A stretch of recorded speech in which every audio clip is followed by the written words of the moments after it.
I read in the news that Jeffrey Epstein's house here in Palm Beach was for sale for $22 million. And finally, a local real estate developer purchased the home.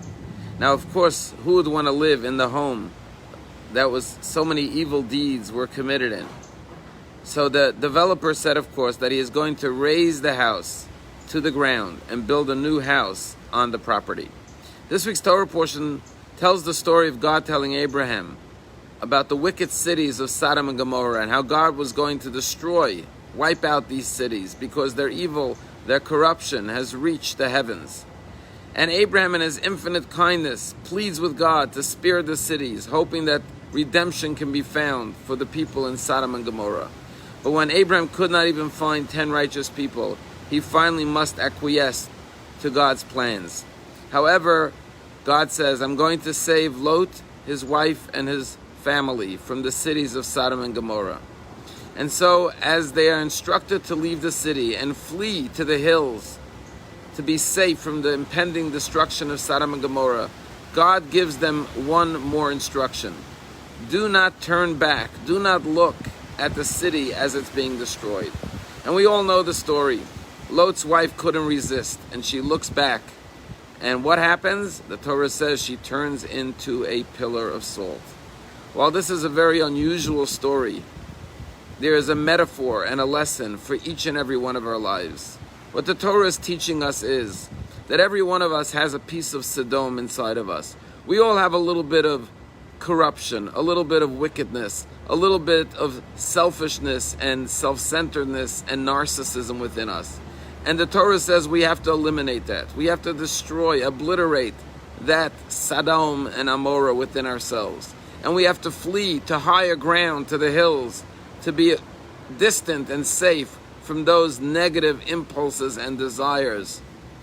However, the Torah says, when you manage to flee your inner Sodom, do not look back. Do not dwell on the past, on the mistakes, on the regrets that you've made. Because if you do, you can turn into a pillar of salt. You could become bitter. You could become angry. You could become sad and depressed. If you live too much life looking in the rearview mirror, look forward with hope, with positivity, with optimism, with the potential that the future holds.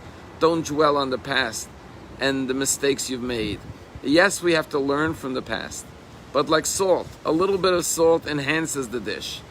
But too much salt makes it inedible if we focus too much on past hurts, regrets, angers, resentments.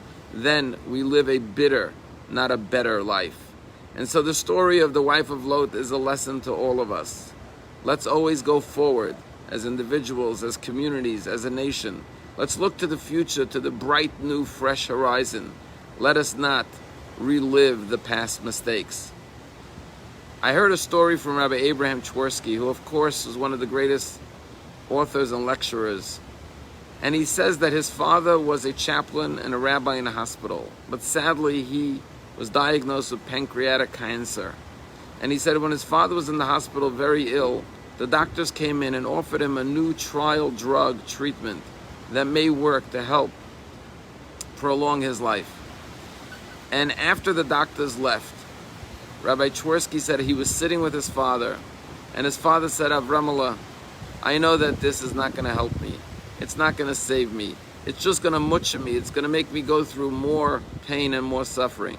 But I'm going to take the trial. I'm going to try it. And Rabbi Twersky said he asked his father, why would you? If you know it's not going to help, you know it's not going to save your life, it's just going to prolong your suffering and your pain, why would you take it? And Rabbi Twersky said his father told him something that taught him a lesson for the rest of his life. He said, after I pass away, I don't want Mama, your mother, to live with regret. I don't want her to have to look back and say, if only we would have tried this new drug, maybe, perhaps this new treatment could have saved him and my husband could have been alive. I will take it and go through whatever extended suffering I need to go through, just that after I pass away, your mother could live in peace and not have to look back and question. We often look back and say, what if? If only I would have done this, if only I would have done that. Those things weigh us down and make us bitter. The lesson of the wife of Sodom and the instruction of God is, go forward, go to higher ground, go to redemption, leave your past deeds, but don't look back. And then you will be happy and positive and cheerful as you look at the bright future. Have a wonderful day.